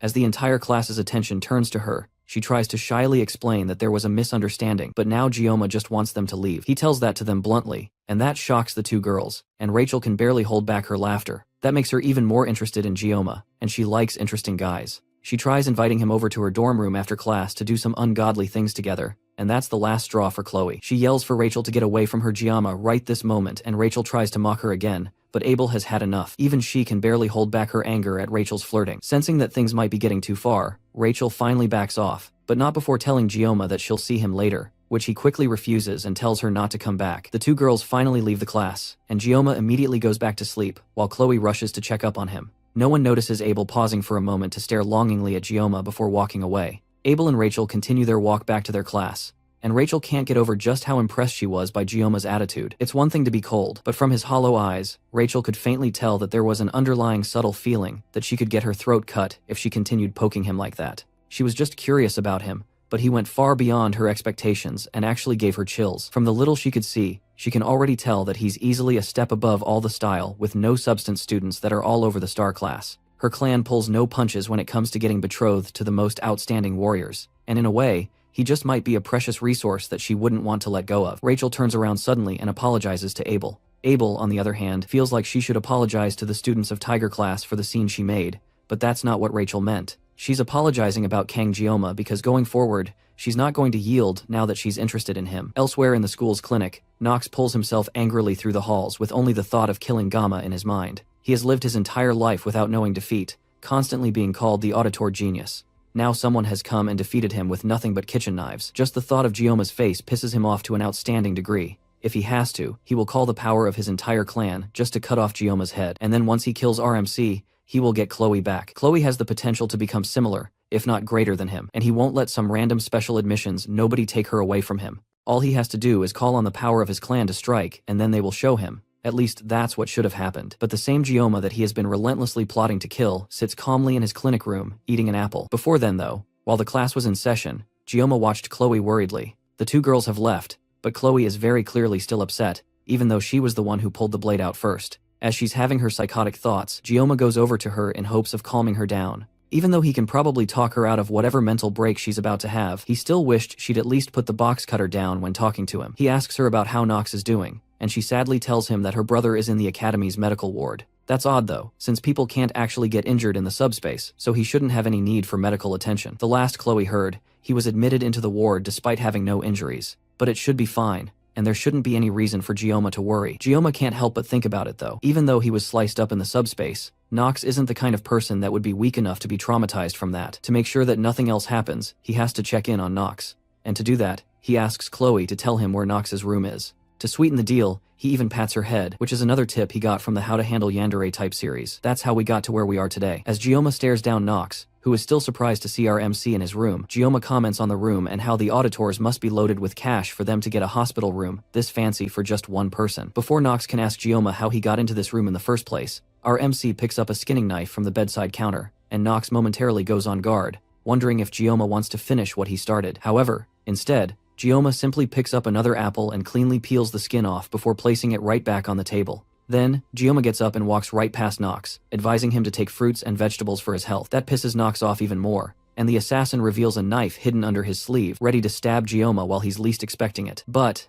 as if predicting this, Gioma warns him that if he ever has ideas of getting any sort of revenge, then he will be cut up along with the entirety of Auditore. With that, Gioma slams the door shut as he leaves, and the force is harsh enough to turn the apple that he cleanly peeled into slices, revealing that he cut it up so fast that Nox didn't even notice. Gioma walks out of the medical unit with his mission hopefully accomplished. Now Nox is nothing more than a candle that can be extinguished at any time, and his will has been totally destroyed. This is all thanks to Gioma's bravado-filled intimidation, which he hopes doesn't come back to bite him. After all, the Auditores are an incredible group of assassins, and there's no way that he can take on an entire clan with just 30 seconds of pain neutralizer. Although he should be able to take out 10 people in 30 seconds, the rest of the clan is an entirely different case, and that's only in the worst case scenario. Anyways, Gioma would love to avoid killing as much as he can. As he walks under the moonlight back to his dorm room, he feels like he's standing in the eye of a storm in a weird way. He's starting to get used to this new crazy life of his. As long as Nox doesn't stir up any trouble, then he doesn't have to worry about things getting too insane. But he has another problem to deal with, and that's the girl that he wanted to avoid the most, Rachel Demura.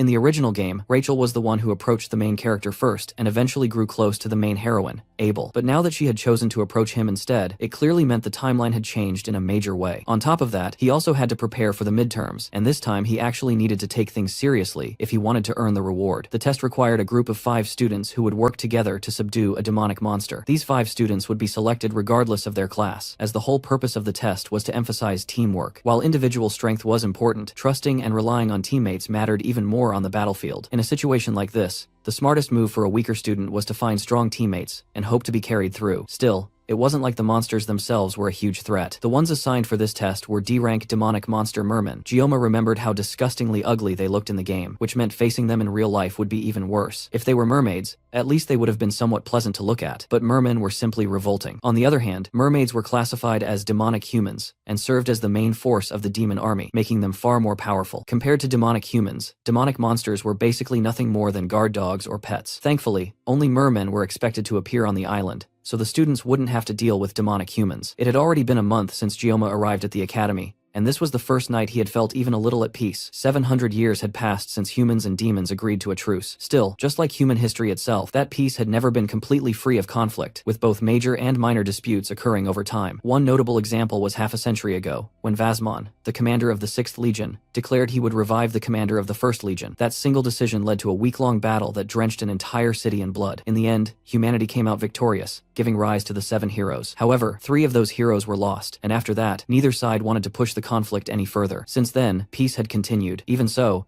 Gioma couldn't help but question whether this was truly peace. The more he thought about it, the more terrifying it seemed that someone had managed to seal the 1st Legion commander alone 700 years ago, which meant that person must have been an absolute monster. In contrast, it had taken 7 people to defeat the 6th Legion commander, and even then, lives were lost. And now, with only 3 years left before the second human-demon war begins, the situation felt even heavier. This time, the Demon King himself would be involved. The thought of that future was terrifying, but worrying about it wouldn't change anything. Right now, Gioma needed to focus on the upcoming midterms. His first task was to form a team, but that was easier said than done since he didn't have any friends. However, he was currently the most famous student in the academy, and he figured he could use that to his advantage to solve this problem. There was no way he could stay unnoticed for the next 3 years anyway. Because of that, Gioma decided to change his approach. He would stop trying to live quietly and instead aim to live comfortably while making the most of his situation. With that in mind, he prepared himself to do everything he could to gather people and form his group. A week passed, yet nothing changed, and he still found himself completely alone without a single person inviting him into their group. In the end, it seemed like everyone was simply too scared of him. When he turned to look around the class, the only other person sitting alone just like him was Chloe. Maybe she had been pushed aside after the incident with her brother and his defeat, or maybe it was because of how she reacted when Rachel showed up. Whatever the reason, he walked up to her and asked if she still hadn't found anyone to team up with. Just like him, she was still alone, and that honestly made him worry a bit. He was already used to being by himself, but she at least used to have friends, and now they were all gone. Still, she calmly said she would be fine, as long as she had him. Taking that as enough, he offered to team up with her so they could find 3 more members together. With Chloe's abilities, she was basically a massive advantage, since he could only fight for 30 seconds, while she was like having 30 soldiers packed into one small, cute figure. That brief moment of peace shattered when Rachel suddenly burst into the classroom calling out for Gioma. He didn't even try to hide the annoyance on his face at seeing her again, and Chloe didn't hide her bloodlust either, already pulling out a box cutter like she was ready to go wild. Rachel, completely ignoring the tension, kept bothering him, and even leaned over his desk before asking if he had found a group yet. Since she clearly wasn't paying attention to anything else, he just answered her honestly, and hearing that he didn't have a group worked perfectly in her favor as she immediately invited him to join hers. The offer felt suspicious right away, because someone like her would obviously have plenty of strong students lining up to join, so there was no reason for her to specifically come to him. But she casually explained that he just seemed more fun to team up with than anyone else in her class. He told her he had already teamed up with Chloe, but that didn't bother her either, since her group still had 2 empty spots. Even then, he couldn't shake off the feeling that this was risky for her, since teaming up like this could affect her grades if things went wrong during the island test. He looked over at Chloe, and after a moment, she reluctantly nodded, agreeing to join. With nothing stopping him anymore, he accepted the offer, and Rachel instantly pulled out her phone to text someone while warning him that he couldn't back out now. Curious, he asked about the rest of the group members, and the moment she mentioned Leon, his mood dropped instantly. Not just any Leon, protagonist of this world, the one person he least wanted to get involved with. At that point, he couldn't help but wonder what kind of sins he must have committed in his past life to end up with such terrible luck. Sure, he had spent 30 years handling a knife, but that was just part of his job. Somehow, despite trying to stay low-key, he kept getting dragged into situations with the heroines, and even worse, into the main storyline itself. Being around the heroines wasn't exactly a bad thing since they were easy on the eyes, but Leon Van Reinhardt was a completely different problem. As the main character, Interacting with him could twist the entire plot in unpredictable ways. Right now, Gioma had no idea how things would unfold, but he was already convinced that somehow it would all end up being his fault. He even thought about trying to switch groups, but Rachel had already submitted his name in the application before even asking him properly. For the first time in his life, he seriously felt like cutting someone down, and unfortunately, that someone was a girl. On top of that, there was still the biggest headache of all, the yandere sitting right beside him. Almost as if on cue, Chloe appeared next to him, asking what was wrong since he had been looking completely frozen ever since Rachel left. He brushed it off, saying he was just overwhelmed at the idea of taking the exam with Star Class cadets. Chloe immediately reassured him, saying no one in Star Class was stronger than him, and he could only respond with a weak thank you. After all, he had chosen to team up with Chloe himself, so there was no way he could take the exam without her now. Thinking about it more calmly, this group might actually be the best option available to him. It could even turn out to be something good, if only he wasn't being so negative about everything. He then asked Chloe about the time and place for their first group meeting, and she told him it would be held at a cafe on campus. Since it was almost time, he suggested they head there right away. They arrived first and ordered drinks, with Chloe happily getting herself an avocado smoothie, while he could only watch in envy, thinking about how expensive even one cup must be. Meanwhile, he settled for a cheap espresso, but the moment he took a sip, it tasted so awful, it almost felt like his body was rejecting it. Since the cafe was run by an outside company, faculty cards didn't work there, meaning he had to spend his own money for the first time. While silently regretting his life choices, his phone buzzed with a message from Rachel saying she was bringing the others. Not long after, she walked in with Leon and another guy following behind. That was the moment Gioma and Leon made their first real contact. As Gioma glanced at the other guy, his first impression was that the guy looked like some kind of delinquent. Leon was the first to step forward and introduce himself, extending his hand confidently. Gioma accepted the handshake, and Leon immediately complimented him on his performance in the subspace battle a few days ago. Just from the way he spoke, Gioma could tell he carried both intelligence and elegance naturally. After that, everyone sat down, and Rachel suggested they all introduce themselves properly. Leon went first, presenting himself as the leader of the group and a Star Class student. Somehow, he had already taken the position of leader, and he genuinely seemed eager to work together with everyone. Rachel went next, but since everyone already knew her, she quickly passed the turn to the guy beside her. He introduced himself as Speed Weapon, also a Star Class student, keeping it short and direct, though Gioma couldn't help but focus more on how strange his name sounded. Then Chloe introduced herself as a Wolf Class student who joined the group thanks to Gioma, but Rachel teased her for calling him Gioma-kun, which led to a brief tense stare between them before Chloe calmed herself down with a sigh and finished speaking. Finally, Gioma gave his own introduction, which was even shorter than Speed Weapon's, simply stating his name and class without adding anything else. Leon pulled out a laptop to officially begin the meeting, pressing a button that projected a holographic map of the exam area. The location was called Scapoli Island, and they would be transported there through a subspace gate to a specific point on the island. However, only the entry would involve subspace, meaning once they arrived, everything would be completely real, and they could actually get injured by the demonic beasts. Their assigned zone was the northeastern coast, where 3 different groups, including theirs, would be hunting mermen. Since the number of mermen in the area was limited, the goal of the exam was simple: hunt as many as possible within that limit. After explaining everything, Leon wrapped up the presentation and asked if anyone had questions. Speed Weapon spoke first, asking if there were any dangers on the island besides the mermen. Leon explained that the instructors had already thoroughly checked the area beforehand, ensuring that no other monsters or demons would be present. Then Chloe asked whether groups could ambush or fight each other, which visibly shocked everyone else at the table. Leon calmly clarified that the exam was strictly about eliminating demonic beasts, and any conflict between groups would result in immediate disqualification. It was obvious that Chloe's question came from her assassin instincts. With no further questions, Leon ended the meeting and told everyone to focus on preparing for the midterms, adding that they would meet again the next day for another discussion. One by one, the others left the cafe, leaving only Gioma and Leon behind. The silence between them felt awkward, and Gioma quickly tried to leave, but Leon suddenly called out to him and asked where he came from. The question caught Gioma off guard, making him pause as he tried to process it. He had heard something similar before, but coming from Leon, it felt completely different. Leon looked unusually serious while asking, and Gioma couldn't read his intentions at all. What made it even stranger was that Leon had waited until everyone else had left before asking. After a long silence, Leon apologized for bringing up such a question out of nowhere, and admitted that he couldn't shake the feeling that Gioma was similar to him. Even though the world's official language was Korean, because of the game's origin, that didn't mean other cultures didn't exist, and anyone could tell just by looking that Gioma was Korean. So Leon asking where he came from and claiming similarity only made things more confusing. Gioma stayed silent, struggling to make sense of the situation, and eventually Leon told him to forget the question entirely before standing up to leave, but Gioma stopped him and reflexively threw the same question back, asking where Leon came from. He regretted it instantly, but at the same time, he knew he wouldn't be able to rest without hearing the answer. Leon calmly took his hand and simply said he was from Germany before leaving without another word. Left alone, Gioma couldn't stop wondering what had just happened. When Leon first asked that question, it made him consider the possibility that the main character of the game might also be someone from another world. It sounded crazy, but it was still a real possibility. After all,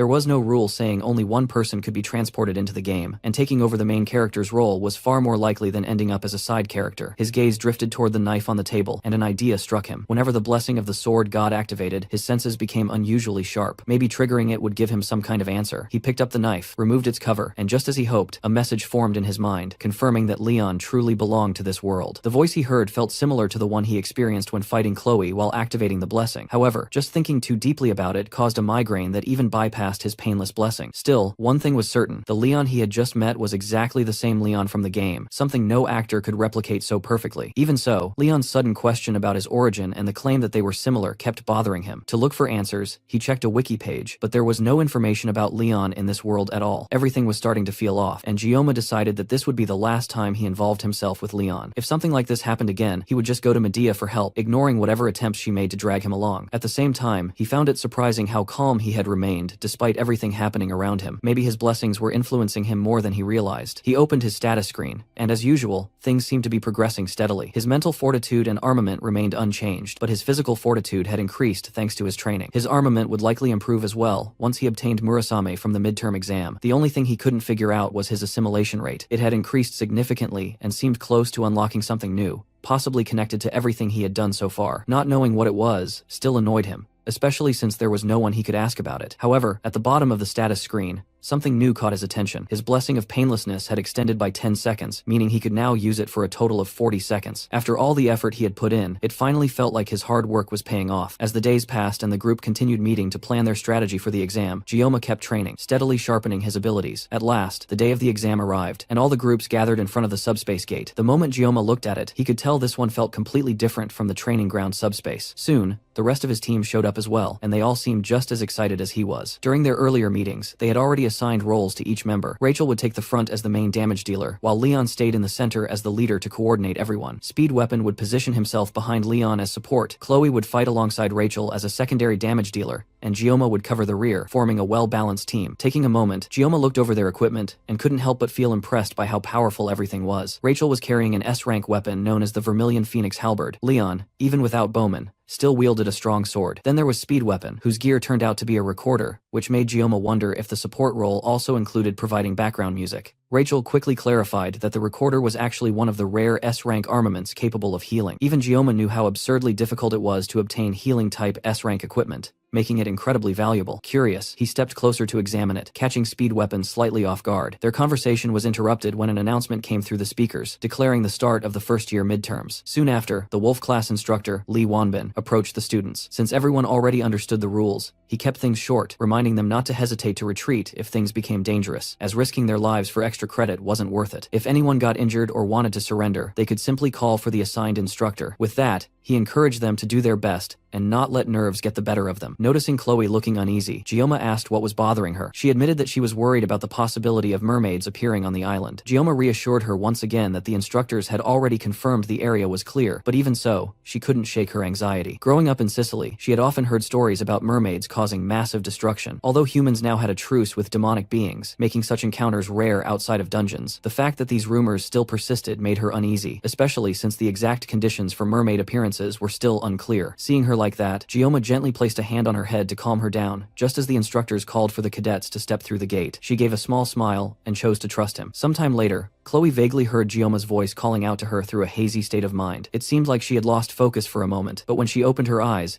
everything had already taken a turn for the worse. In front of her stood Gioma and the rest of the group, all facing something massive and dangerous. Rachel quickly asked Speed Weapon if he could contact the instructor, but being inside a cave meant there was no signal on his phone. Nearby, someone lay on the ground, badly injured and bleeding, clearly in critical condition, and standing before them, the source of all this chaos, was a mermaid. To understand how they ended up in such a situation, let's go back to see what happened before the group encountered this nightmare. The moment they arrived on Scapuli Island, the first major issue hit them instantly: motion sickness from passing through the gate. Everyone looked affected except Gioma, who casually mentioned that he didn't get motion sickness at all. Not long after recovering, they encountered their first merman. It froze for a second in surprise after spotting them, then quickly ran off. Despite how disgusting they looked, they were much smaller than Gioma had imagined. Leon pointed out that the one they saw was too small to earn them any points, so if they wanted proper targets, they needed to move toward their assigned area where adult mermen would be. Chloe moved ahead to scout, while the rest of the group followed behind at a steady pace. After some time, they reached the designated location, and Chloe returned to report her findings. About 500 meters ahead, There was a cave, and she led the group straight toward it. Even before stepping inside, they could already feel something was off. Dozens of eyes were watching them from within the darkness. Leon quickly estimated that there were around 50 to 60 mermen gathered inside, all surrounding a campfire. Taking down that many would easily secure them first place in the midterms, but it wasn't that simple. Entering the cave would cut off their internet connection, making it nearly impossible to contact an instructor if something went wrong. It was a clear high-risk, high-reward situation, and the final decision rested on Leon. Before arriving on the island, he had carefully assigned roles to every member, so now it was his responsibility to lead them again. Without wasting time, Leon made his call and signaled Rachel to begin the attack. She leaned back slightly and launched a golden spear straight into the cave. It struck the campfire directly, extinguishing it and throwing the mermen into confusion. Before they could react, Rachel had already closed the distance, and in the next instant, several merman heads were sent flying. Right after that, Speed Weapon stepped in, channeling his power to enhance Rachel's abilities, making it even easier for her to cut through the enemies one after another. Watching her in action, Gioma couldn't hold back his amazement at how insanely strong she was. Chloe noticed that reaction immediately, and without hesitation, she drew her katana, activated her blessing, and jumped into the fight as well. She rushed forward, rapidly cutting down mermen, trying to match Rachel's pace as both of them charged toward each other from opposite sides. Neither of them slowed down, even as they got closer and closer, and Gioma started worrying that neither had any intention of stopping. They came within inches of colliding before suddenly turning at the last second to eliminate the final merman rushing toward them. After that, they stepped apart and continued clearing out the remaining enemies, while Gioma let out a quiet sigh of relief, realizing his worries were unnecessary. In the end, with their combined strength, all 60 mermen were wiped out. With the area cleared, Leon suggested they move on to another location to continue the exam. That level of calm decision-making and leadership only reinforced in Gioma's mind that Leon truly was the main character of this world, because no one else could replicate that kind of heroic presence so naturally. However, as Gioma got lost in his thoughts for just a moment,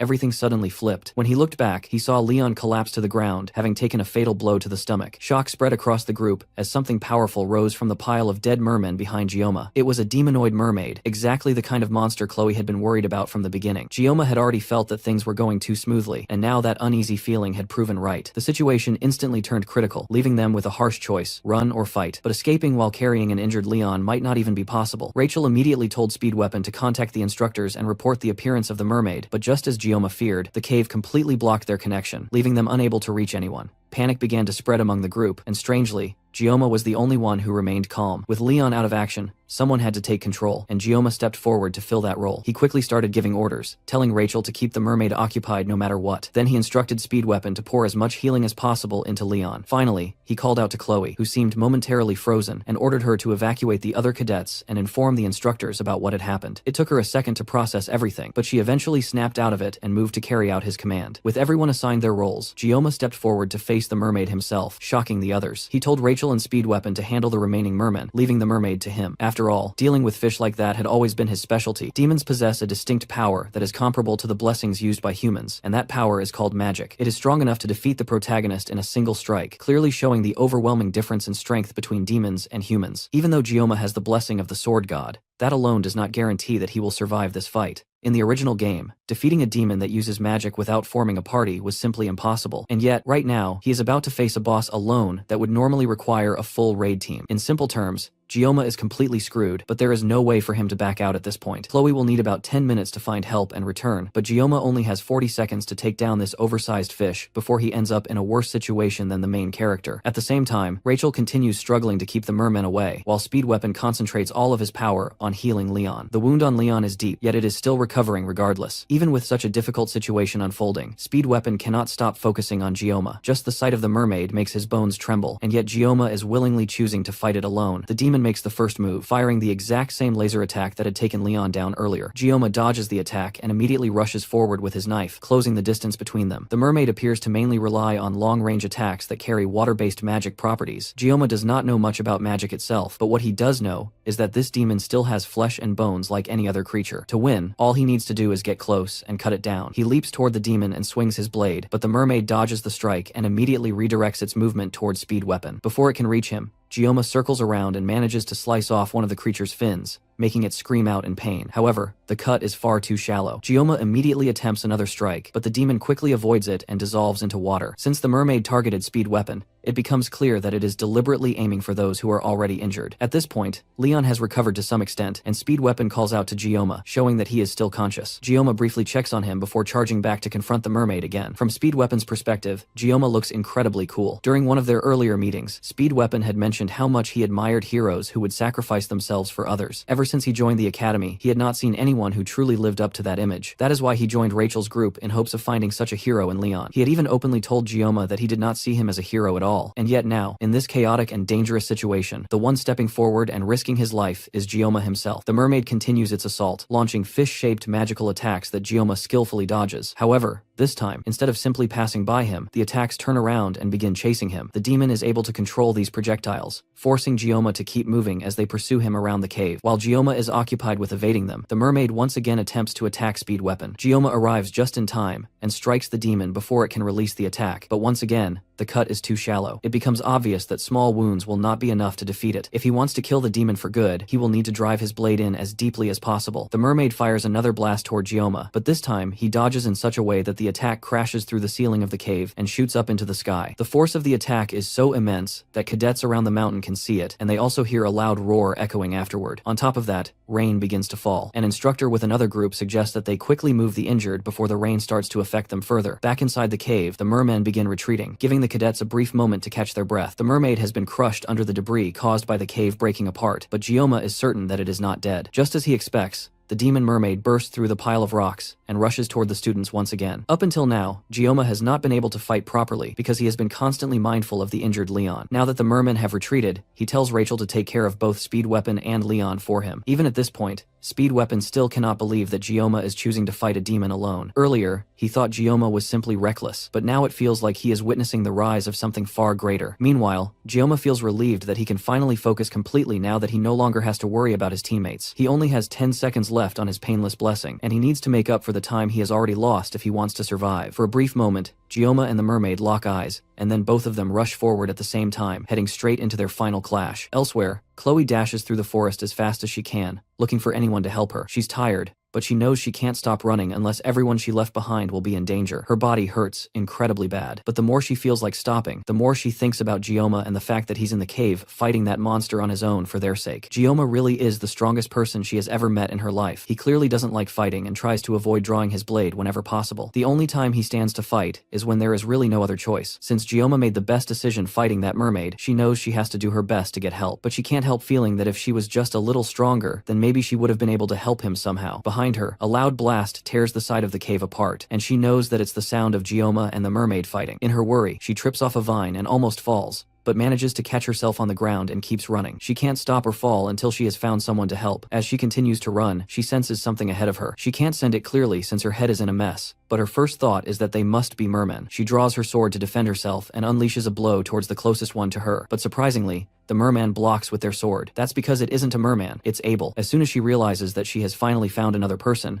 Chloe stops moving and collapses to the ground. Abel's teammates get suspicious and start to suspect that there is some sort of ambush in the area. Meanwhile, Chloe weakly tries to tell them that they should go and help Gioma. Luckily for her, Abel remembers her face from when she and Rachel went to Gioma's class. Back in the cave, Speed Weapon is left in complete awe at what he's witnessing. He wonders if there will ever be a day as astonishing as this ever again. The way Gioma fights seems like a skilled swordsman handling a live fish on a chopping board with skill. At this point, this whole thing is beyond just fighting a demonoid. Gioma is completely overwhelming it. This scene unfolding right is definitely something that will be etched in his memory for the rest of his life. Even Rachel, who's the successor of the Spear clan and grew up among strong people, clearly hasn't seen this caliber of skill before. Despite that, she's the first to push him out of the way when a stray attack comes towards them. Speed Weapon nearly forgot where he was because of how intense the sight was. Gioma's opponent is a demon that uses magic. A blade against magic isn't a good matchup to begin with, even if our MC has the upper hand right now. If the demon uses magic that can't be countered, then Gioma will be in danger. As soon as Speed Weapon has that thought, as if on K, the mermaid raises its hands in the air and calls a different magic attack called Needle Squall. The rain around them starts to crystallize and freeze, and everything halts for a moment. Then the mermaid drops its hand, and all the sharp crystallized raindrops fall towards Gioma. He dodges some and parries the rest, but they are too hard for his knife. The blade starts to break apart as he fights with it. Instead of keeping the blade aside, Gioma tosses it at the mermaid. It cuts straight through the mermaid's side, leaving a gaping hole in its waist. Gioma then follows up with a final attack, cutting through the mermaid's flesh with one powerful slash. Except the mermaid managed to dodge, and instead used the body of a merman to distract Gioma. Then it charges up a massive attack right in front of our MC. This one is way too close, and there is no possible way he can dodge it. Just before the attack hits and he starts to panic, his mind is suddenly teleported to a clear space. In that space, he sees a red line that indicates where he should cut, and he hears a voice telling him that if he can slice it, it will cut. Instead of dodging the attack, Gioma readjusts his grip on the knife and cuts through the magic instead. The cut causes a massive shockwave to push through the area, and by the time the smoke clears, Gioma stands over the lifeless body of the mermaid. The demon makes a few sounds in death, and Gioma kicks it away down into the pool that it came out from. Rachel and Speed Weapons stare at the scene in front of them in shock. Somehow, a freshman defeated a demonoid alone. Suddenly, Gioma falls to his knees and starts coughing up blood. Rachel is the first to react, and she rushes over to him while Speed Weapon checks on Leon. Thankfully, the protagonist is fine, but there are other sounds behind them, and Speed Weapon turns around thinking that the mermen that ran away have returned. Instead, it's Abel and her team carrying an unconscious and injured Chloe. The first thing Abel notices is Rachel, who caresses an unconscious Gioma. The sight makes her angry for some reason, but she ignores it to look around. The rest of the team look like they all have one foot in the grave, and yet Leon seems completely fine. She informs them that she has contacted the academy, and they will be arriving in an hour to aid them. Now that help is on the way, she wants to know just what exactly happened. She asks Speed Weapon to explain, but he's more frustrated by the academy and the instructors who claimed that they thoroughly checked the island. He doesn't believe that they will believe him anyways, but he starts to tell them what he witnessed. Speed Weapon gives Abel a basic rundown of what happened, and how Gioma defeated the mermaid alone. Just like Speed Weapon predicted, she can barely believe it. The tales that her grandfather told her when she was younger were more realistic than this. And yet, as ridiculous as the story is, the evidence around them proves that it's the truth. Why would they lie about this anyways? And yet Abel still can't accept it. She's a descendant of the acclaimed hero Balor Joaquin and his disciple Aaron Nibulon. Those are the roots that she has in her, and it has given her a special attribute since birth. Her bloodline has always been filled with promise and potential, and she put in incredible effort to make sure that she wouldn't be overshadowed by her roots. And yet, even with everything going in her favor, and with how far she has managed to get, Kang Gioma continues to prove that there is a ridiculously large gap between their skills. Abel can't help feeling a mix of fear, dread, and admiration. She tells the healer in her group to try to heal Gioma while they wait for the teachers. After getting a better look at him, she can see that he's tattered and at death's door. And yet, he fought a demonoid alone and came out victorious. Abel can't help but look at him in envy. Speed Weapon snaps her out of it and tells her that it probably would be best if they don't tell the instructors what happened here in detail. The academy claims that they scouted the island beforehand, and yet a demonoid popped out of a cave that would be easily noticeable by cadets. There's some things that just don't add up in this whole story. Leon tries to cut straight to the point and asks Speed Weapon if he thinks that there is someone among the demon factions within the academy. Leon tries to backtrack since that's not exactly what he meant, but they also can't completely rule out that possibility. It's undeniable that this cave isn't easy for cadets to miss, and as Speed Weapon said, if it weren't for Gioma, then Leon's group would have been torn to shreds. There were definitely conflicts, both large and small, during the 700-year truce. But there was never a moment where the demons dared to touch the cadets of the academy. There was also a clause in the truce, stating that if an act like that were to happen, then it would be justification for war. Speed Weapon tries to pull them out of their thoughts and assures them that they are definitely blowing things out of proportion. It's not a bad thing to be wary of a possible spy in the academy, but it's way too soon to jump to conclusions. For now, they need to make sure that their stories match up. If there really is a spy in the academy, then Gioma will definitely become a target once word gets around that he defeated a demonoid alone. Abel doesn't really agree with keeping things under wraps like this, but since Gioma has worked so hard for their sake, and the group seems to unanimously agree with this decision, she suggests that they talk to her grandfather first. After everything, the cadets returned to the academy, and Gioma was taken straight to the hospital. When he finally woke up, the bright evening sunlight was shining directly onto his face, and for a moment, he was genuinely surprised that he was still alive. The last thing he could clearly remember was the mermaid firing a magic sphere right before it died. It wasn't the kind of attack he could dodge, but he had barely managed to perceive it in time. Using his sashimi knife, he cut along a line, splitting the magic cleanly into two halves before it burst apart. Thinking back on it now, he was certain that the magic sphere had been composed of water. On top of that, when he activated the blessing of the sword god during that moment, he felt something unusual, something he couldn't properly put into words. To confirm things, he called up his blessing again, and the status screen appeared in front of him. His mental fortitude had increased by 1, which likely explained why he hadn't felt fear when facing the mermaid. At the same time, it seemed that his assimilation rate had risen enough to unlock a mysterious new attribute. The next attribute would unlock once his assimilation rate reached 15%. He started to wonder if this strange, newly unlocked feature was what had allowed him to see that red line on the mermaid, the one he had cut through. While he was still thinking about all of this, the door suddenly opened, and a familiar figure rushed inside. It was Medea, and without hesitation, she threw herself at him, wrapping him in a tight hug. She immediately began fussing over him, while Gioma struggled just to breathe under what felt like a suffocating embrace. After a while, she finally let go and apologized, but then quickly revealed the reason she had come. Reaching into her purse, she opened a dimensional pocket and pulled something out. It was the exact reward he had been hoping to receive from the exam, the Murasame sword. The Murasame was a B-rank weapon with high-level stats, exactly what Gioma had been aiming for. He stared at it in disbelief, as Medea asked if he liked it, then apologized for giving it to him like this, instead of letting him receive it officially. At the same time, someone was quietly standing at the door, watching everything. Medea noticed and called out to them, telling them to stop lurking and come inside instead of acting like a shy creep. Siegfried cleared his throat awkwardly before stepping into the room and standing beside Medea. Seeing this scene gave Gioma a strange sense of déjà vu, reminding him of what had happened when he first arrived at the academy. He then asked why the Sword Emperor was here as well. Medea explained that she had heard everything from his teammates. After that, both of them lowered their heads and apologized on behalf of the entire academy. They admitted responsibility for what had happened during the midterms, acknowledging that due to their negligence, everyone involved had nearly lost their lives. Gioma found himself unable to respond as Medea continued speaking, promising that they would uncover the truth behind the incident. Siegfried also spoke up, thanking Gioma for saving the cadets. Gioma scratched his cheek awkwardly and quietly replied that he had only done what he could. Medea then added that although his actions had been exceptional, they needed to keep the entire incident a secret. She believed that the person behind it was somewhere within the academy, and if they didn't stay quiet, the situation could leak to the public. Gioma understood their reasoning and didn't hold it against them. Hearing that, Medea smiled and commented that sometimes he behaved like an old man trapped inside a teenage boy's body. Not long after, the two administrators stepped out of the room and headed back toward the administrative block. As they walked through the corridors, Medea turned to her old friend and asked if he still remembered the day they first met after enrolling in the academy. Siegfried acted as if he didn't remember anything at all, and Medea responded with a faint smile. To her, it felt like those moments had happened just yesterday, yet in reality, 60 years had already passed since then. Even so, that span of time didn't even make up a tenth of Joaquin Academy's long history. When they had first enrolled, the academy was already ancient, overflowing with a deep and rich past. Over the centuries, there had been both major and minor incidents, but for 700 years, the academy had continued to nurture and protect its cadets. All of a sudden, the mood shifted, and Medea's aura flared out,